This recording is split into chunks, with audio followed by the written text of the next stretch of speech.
Alors maintenant qu'on a vu comment gérer les pages d'un design, on va également regarder quelles sont les modifications qu'on peut apporter via le menu fichier. Donc là, vous pouvez remodifier son titre.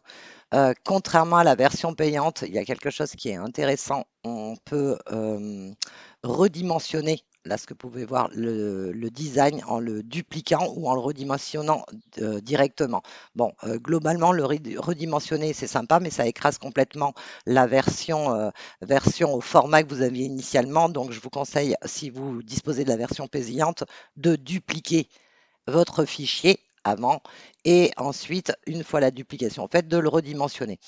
Donc, vous avez d'autres éléments. Les paramètres, on les a vus sur tout ce qui est ajout de repères.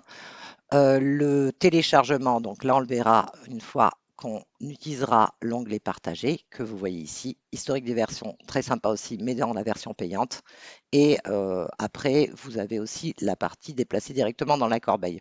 Ce qui peut être sympa aussi, c'est le côté remplacement de texte. Donc là, on peut faire un test. Là, si vous voyez, si je copie ce texte-là et que je le remplace par test, vous voyez que directement le test est remplacé. Donc ça peut vous permettre de remplacer assez rapidement sur un design des tests. Donc c'est à peu près tout ce qu'on a à voir dans ce menu-là.